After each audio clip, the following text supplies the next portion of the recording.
Hi everyone, and welcome to our presentation this week. We're going to be focusing on cultural and processional leadership perspectives, and I'm going to be focusing more on Chapter 8 with cultural approaches to leadership.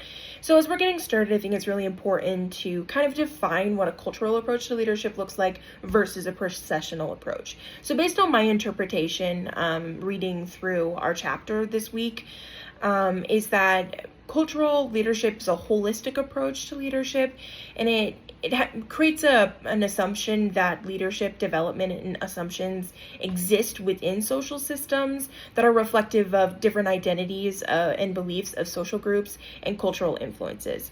So kind of a large theme as we're talking about the cultural approach to leadership is the idea that leadership is humanized. There's no way to kind of in this theory look at leadership without also looking at the influences of humans on leadership and also the influences of leadership on how we interact as humans.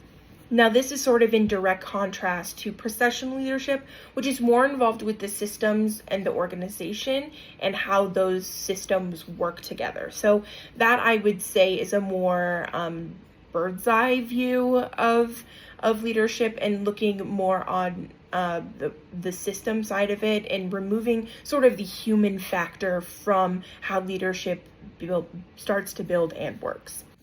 Another thing that's examined using cultural leadership is not only how do we influence leadership based on our cultural identities, but also how do our identities and the culture that we exist within put constraints on the leadership experiences that we are able to sort of experience, but also how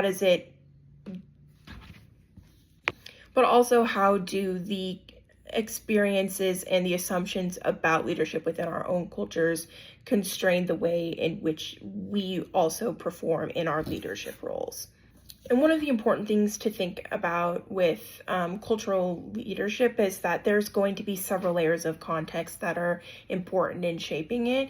Just as with any individual with their identity, having intersectionality is going to change their aspects of how they view certain experiences within their life.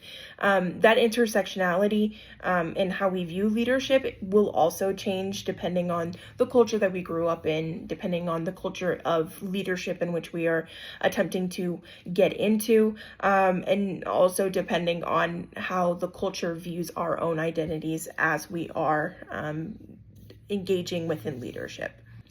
So a lot of where the start of cultural leadership and like kind of the study into it came from was from J.M. Burns's 1979 examination of transformational leadership.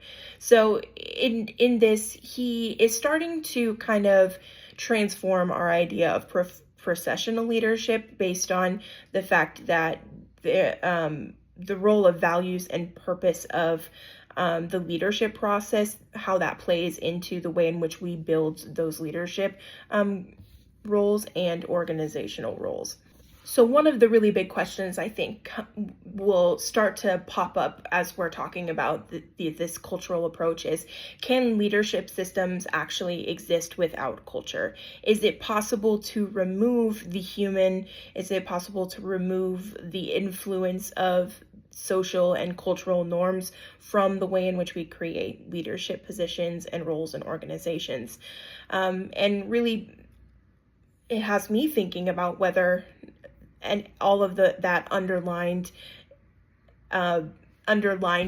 leadership as it is, as we were even building our ideas and our thoughts about what processional leadership looked like.